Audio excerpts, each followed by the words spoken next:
Hace pocos días se cumplieron 10 años del decreto de Barack Obama que eh, considera a Venezuela una amenaza a la seguridad nacional de los Estados Unidos, una amenaza inusual y extraordinaria.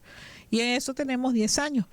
Ha corrido mucha agua bajo el puente en esta década y ha tenido unas consecuencias graves para nuestra economía, para nuestra población. Y para los efectos han sido nefastos, a pesar de que en ese momento se dijo que iba a afectar solo a los funcionarios involucrados. De este tema conversamos con William Castillo, periodista y viceministro de Políticas Antibloqueo. Formó parte de la Comisión de Diálogo con la Plataforma Unitaria y coordina, de hecho, el Observatorio Nacional Antibloqueo. ¿Cómo estás, William? Siempre es un gusto tenerte en nuestro espacio. Hola, Esther. Buenos días. ¿Qué tal? ¿Cómo estás?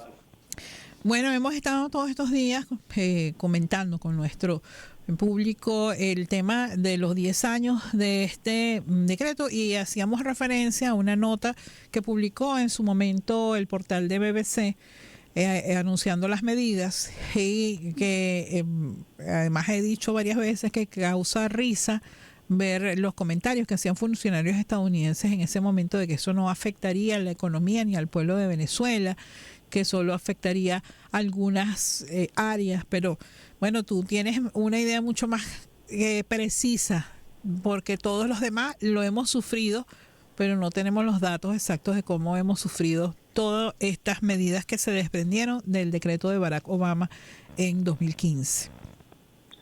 Bueno, Esther, muchísimas gracias por la invitación. Mira, sí, en efecto, entre el 8 y el 9 de marzo, ¿no? Alguna gente dice que es el 8 o el 9 de marzo, se emitió en Estados Unidos la orden ejecutiva 13692, que es el famoso decreto Obama, que declaró a Venezuela una amenaza inusual y extraordinaria a la seguridad nacional de los Estados Unidos.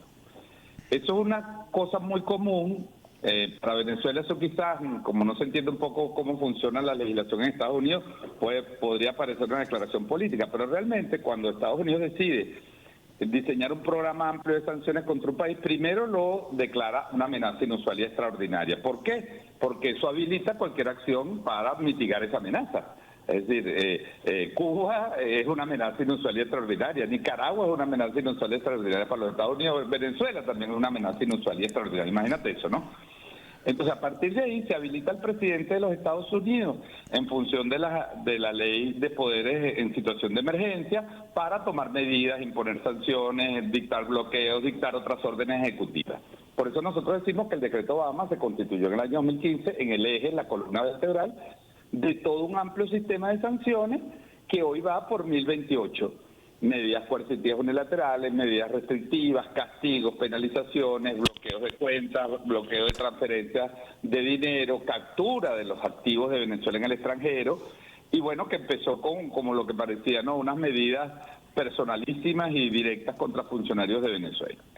Nosotros, sin embargo, y es muy importante esto sí saberlo, nosotros esta fecha ya no la recordamos como en el 2017 o el 2018 porque estamos en una situación muy distinta. Y recordemos que en el año, si mal no recuerdo, en el año 2021-2020, el presidente Nicolás Maduro tomó esa fecha y declaró el Día del Antiimperialismo en Venezuela. O sea, para nosotros ya no es recordar el decreto Obama, sino recordar que por nuestra posición soberana, independiente, hemos sido blanco de estas medidas que hemos ido superando.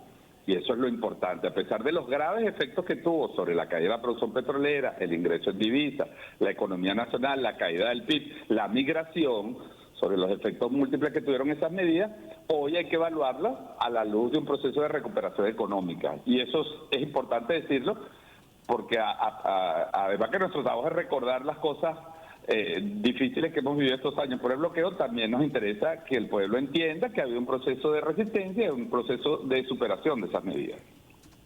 Ahora, me quisiera que nos ayudaras a caracterizar todo ese amplio conjunto de medidas que se han tomado contra el país. ¿Hacia dónde han ido dirigidas? ¿Qué es exactamente lo que se impide hacer a Venezuela con las medidas coercitivas unilaterales implementadas no solo por Estados Unidos, pero fundamentalmente por los Estados Unidos. Sí, 60% de las 1.028 medidas han sido tomadas por los Estados Unidos, fundamentalmente por los FARC, pero Venezuela también tiene medidas coercitivas de parte del Departamento de Estado, de parte del Departamento de Justicia, de parte del Departamento de Comercio, de parte del Departamento de Aviación y de Transporte de los Estados Unidos, además de la infiltración de la CIA y todas las cosas que no se escriben, pero que forman parte de esa agresión. Fíjate, desde entonces, desde ese decreto, se han dictado contra Venezuela 7 órdenes ejecutivas. ¿Y qué es lo que prohíben las órdenes ejecutivas? En primer lugar, prohíben el comercio de petróleo, la negociación de la deuda de PDVSA. Es decir, cualquier empresa de Estados Unidos, pero también de acuerdo a la lógica jurídica de ellos, que esté asociada a una empresa de Estados Unidos, donde participe un funcionario de Estado, un ciudadano de Estados Unidos, si hace negocio con Venezuela puede ser perseguido y recibir castigos de hasta $1 millón por cada violación a las sanciones y hasta 20 años de prisión. Eso generó, por supuesto, una estampida de Venezuela, entonces a cerrar negocios, impactó la producción petrolera, impactó la reinversión, las asociaciones estratégicas que teníamos, etcétera, etcétera.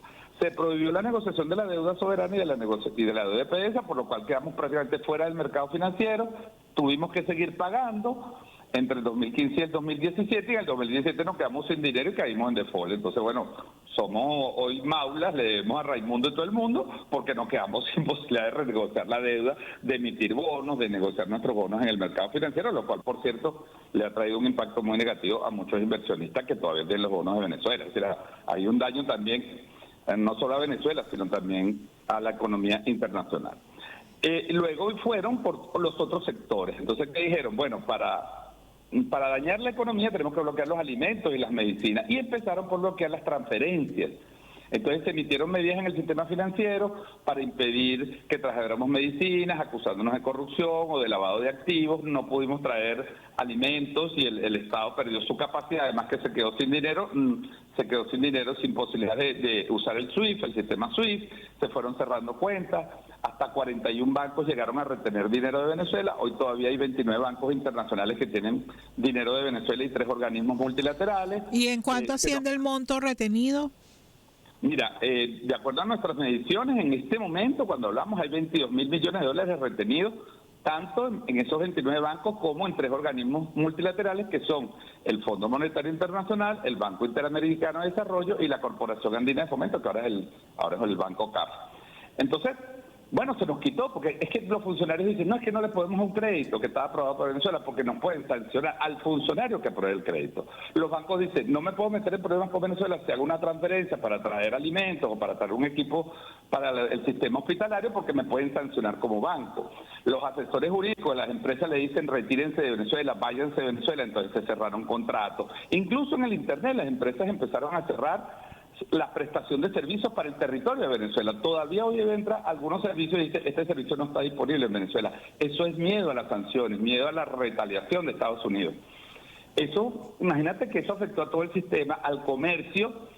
Por supuesto, alguien puede decir, bueno, pero los empresarios siguen trayendo cosas en Venezuela. Por supuesto, porque si un empresario puede demostrarle a ellos que está haciendo transacciones con otra empresa y trae, por ejemplo, yo he puesto el ejemplo, y trae cascos lunares a Venezuela, bueno, eso no está sancionado. Pero si un empresario trae un equipo para vendérselo al Estado, para hacer radiografía o para tratar el cáncer o medicamentos para el cáncer. Y eso es bien importante que lo menciones, William, porque también en su momento quienes promovieron las sanciones previo al decreto Obama, y recuerdo particularmente a Julio Borges, a Leopoldo López, que decían siempre que los equipos para la salud estaban fuera de las sanciones. No, y incluso en el propio sistema de llamado licencias, hay unas licencias humanitarias que no se cumplen. Que no se cumplen las licencias humanitarias. Hay licencias a la ONU, se dice que la ONU puede seguir trabajando en Venezuela, y organismos de la ONU han denunciado que se han bloqueado operaciones para traer cosas a Venezuela por temor al bloqueo. Ese es el famoso llamado sobrecumplimiento, el overcompliance, que es decir, mira, no está escrito, pero mejor yo no me meto en esto. Yo no me voy a meter con nada en Venezuela que tenga que ver con Venezuela. Entonces, bueno, ese bloqueo al comercio exterior, a las divisas, a la producción petrolera, tenía como fin producir un colapso económico en Venezuela, que efectivamente se produjo una crisis durísima, y provocar un cambio de régimen. ¿En qué fracasaron? En que no pudieron lograr el cambio de régimen. Es decir, las sanciones castigaron al país, fueron un castigo colectivo, como dice Jeffrey Sachs, como han dicho otros economistas, pero castigando la economía, la producción, al sector privado, al sector público, no pudieron lograr el objetivo político. Entonces fracasaron en su objetivo político. Y eso es lo que uno tiene que evaluar de estos 10 años, decir, bueno, a pesar de eso, el país empezó a recuperarse con un proceso de diálogo con el sector privado, con un proceso de alianzas internacionales, con mecanismos antibloqueos para proteger a los empresarios que estén invirtiendo en Venezuela, y eso ha ido avanzando, y Venezuela lleva 4 años creciendo. Entonces, bueno, el impacto fue tan duro que nos va a tomar tiempo recuperarnos. Por supuesto. Pero sin duda alguna estamos en una situación muy distinta a la que ellos esperaban que estuvieran. Bueno, William, te voy a hacer una pregunta que entra en el plano de la especulación. Pero Venezuela tiene que acostumbrarse a vivir bajo sanciones. Venezuela se ha acostumbrado y tiene que acostumbrarse. ¿Cuál es nuestra hipótesis aquí de trabajo? Las sanciones históricamente no se levantan. Irán tiene sanciones de hace 40 años. Cuba tiene sanciones hace 60 años. Nicaragua tiene sanciones hace 30 años y después se las amenazaron con quitarse y cambiaron de gobierno y le dejaron las sanciones. Esto es una política de Estado, Ahora, que estamos en un momento distinto en el mundo, en la geopolítica y en la economía mundial, sí es distinto, y eso hace una diferencia y una ventaja para Venezuela. No estamos en los años 60, no estamos en los años 80, no estamos ni siquiera a principios de este siglo. Estamos en un mundo donde hay oportunidades, donde hay facilidades, un mundo que se está desdolarizando, donde hay nuevos actores, países soberanos que tienen capacidad económica para invertir en Venezuela, para negociar, y que además no aceptan la política de sanciones porque ellos mismos son víctimas de sanciones, como China, Rusia, etcétera. Entonces, bueno, creo que estamos en otro momento, por eso te digo, nosotros no hablamos de esto desde la óptica de la depresión ni del lamento, sino más bien de la óptica del trabajo, que nos tienen que obligar a eso, a trabajar más, a invertir más, a ser más eficientes, a comerciar con más actores, a desdolarizar parcialmente nuestra economía para liberarnos de la dictadura del dólar y buscar caminos como efectivamente se han venido logrando. Estamos conversando con William Castillo, periodista, es también el viceministro de Políticas Antibloqueo del Ministerio de Finanzas y formó parte de la Comisión de Diálogo con la plataforma unitaria en su momento. Eso ya creo que es parte de la historia política del país. Ahora, en este sentido, no son nada más las voces de venezolanos, no solamente de quienes militan en el chavismo, sino que muchos opositores han rechazado las sanciones. Hay países que se han pronunciado al respecto. Naciones Unidas, la relatora especial para las medidas coercitivas unilaterales de Naciones Unidas estuvo en Venezuela, hizo un amplio informe donde verificó todo lo que tú has comentado, pero no ocurre nada. No ocurre nada porque son medidas unilaterales. Lo que la gente tiene que entender es que Estados Unidos le impone, no importa lo que hagan los otros países. Por eso las Naciones Unidas dice que las medidas coercitivas unilaterales son ilegales, porque violan la Carta de Naciones Unidas, el principio de igualdad soberana, el principio de amenaza del uso de instrumentos de coerción contra otro país. Eso viola la Carta de Naciones Unidas.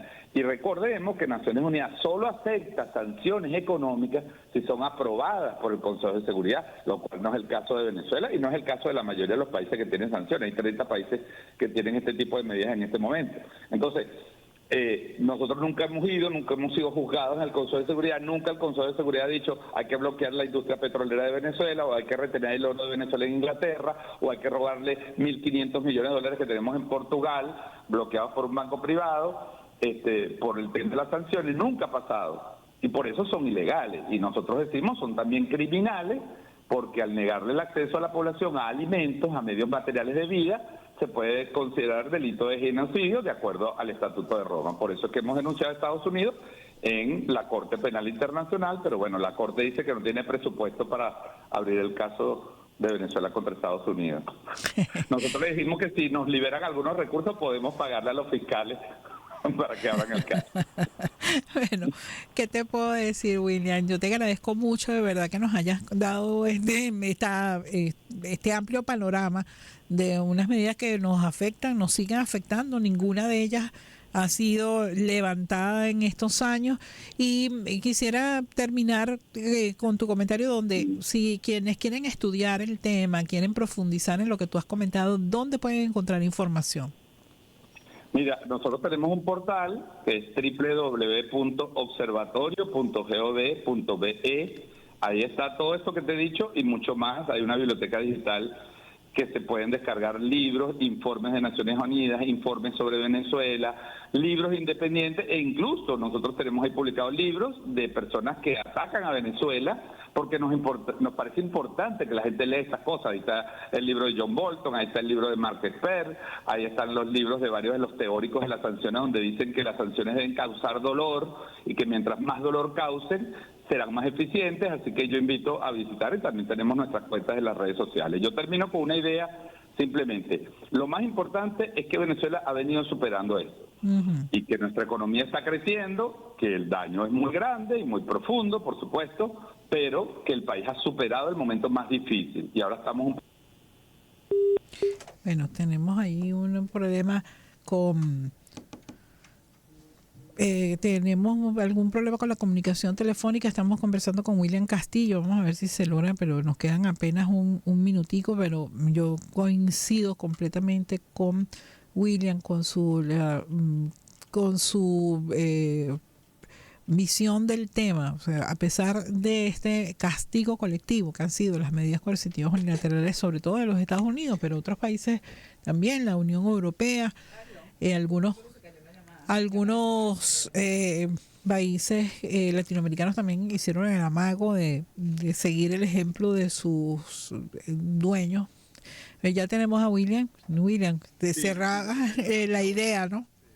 Sí, Esther, mira, 92%, dice Oscar Chemes, de los venezolanos rechazan las últimas medidas, la cesación de la licencia de Chevron, la imposición de medidas y prácticamente ese mismo porcentaje siente que eso afecta a la economía del país. Así que con esos datos nosotros tenemos que seguir uniéndonos como país, trabajando en la economía, sacando la economía de la diatriba política, porque esto no beneficia a nadie. Y yo creo que ese es el camino que lleva nuestro país, superando nuestras diferencias, por supuesto, y tenemos que acostumbrarnos a tenerlas, a dirimirlas electoralmente, pero no aceptar que se use la economía para dañar a todo el pueblo venezolano, que es el que ha sufrido estos castigos. Así que yo creo que tenemos unas perspectivas muy interesantes y muy esperanzadoras para seguir superando estos problemas. Gracias, William. Tenemos pendiente, espero que alguna vez lo podamos hacer, un programa especial en el observatorio. Claro que sí, seguro que sí, y contarte mucho más de las investigaciones que tenemos aquí. Muchas gracias. Gracias a William Castillo, es mi periodista y el viceministro de Políticas Antibloqueo del Ministerio de Finanzas. También fue parte de la Comisión de Diálogo con la Plataforma Unitaria cuando esta se reunió en México.